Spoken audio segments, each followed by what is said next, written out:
Hello everyone and welcome to another episode of Mythlok with your host Nitin Nair. Now we have been exploring a lot of mythologies and I love to keep coming back to the Native American mythologies of modern day USA. The USA before the colonization by the Caucasians or the white people were completely in the hands of the Native Americans who believed in living in complete harmony with nature and had their own system of mythology and a pantheon of gods that they worshipped much before the advent of Christianity and the marginalization of that whole community. When Columbus entered the USA and misbranded them as Indians and they got the unfortunate moniker of Red Indians, I still prefer to refer to them as Native Americans or the real Americans who were the true sons and daughters of the soil. When you look at the different tribes or the different cultures that were present in that region, you can see a wide variety of names of the different tribes who were at constant conflict with each other, but also managed to ensure that each of them developed their own culture and their own legendary traditions with them as they grew. And even today, when they lived a much marginalized life, they still maintain a lot of their old traditions, and the younger generation takes a lot of pride in it as well. And one of the tribes that were quite prominent in the region was that of the Hopi. The Hopi tribe was confined to the southwest region of America. Even today, they maintain a lot of clout in their own reservation systems, and they have managed to really build out and popularize their own mythology in this region. Many of the chieftains and the people who actually follow the traditions continue to maintain and uphold all these traditions in the region. And one of their primary gods that they revered, worshipped, and still have a high regard for today is Kokyangwuti. Kokyangwuti is considered to be the mother of the Hopi tribe and the primary goddess of the culture for most of the native tribes of Southwest America.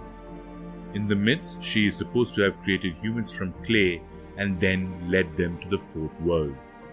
The Navajo tribe also has a similar deity who they refer to as Spider Woman. Many cultures from around the world have references to gods who take the form of a spider, like the god Anansi in African mythology. The Kokyangwuti is often depicted as an old aging woman or in the form of a common spider. She usually resides in an underground cave or a hole when she is in the form of a spider and tends to have a different world that is quite different from that of an underworld at her place of residence.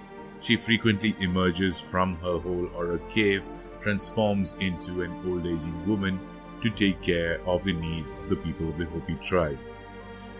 She is frequently described as a co-collaborator with Tawa, who is the sun god, with whom she helped create the universe and all the living beings. She is also considered to be the mother of all living things that came into existence after Tawa and herself. Kokyangwuti is also known as the Spider Grandmother, Spider Woman, and the Gogyeng Sowuhti. She is also referred by many names depending on the region or the tribe that worships her. The Spider Godmother is believed to have created all the living beings and gave them souls.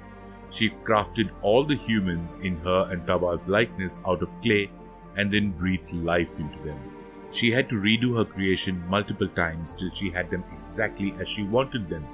Now this factor is considerably different from other creation stories around the world where the god who was responsible for the creation managed to get it right on the first attempt.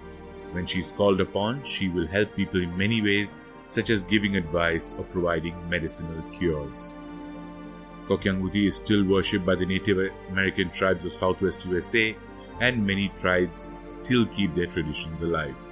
The concept of an old spider has been referenced in popular culture in the form of cartoons and characters in children's books.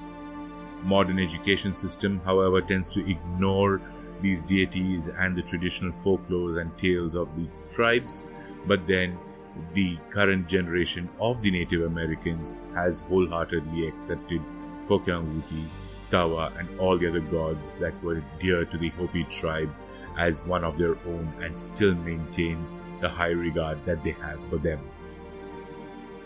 This was a shorter episode because of the limited information that we have of Kokyangwuti, but we are exploring a lot more other Native American mythologies, and we'll be bringing you a lot more from the region so that you can truly understand the true history of the North American people. Thank you very much for tuning in to another episode of Mythlok. This is your host Nitin Nair signing off and reminding you once again that Mythlok is the home of mythology.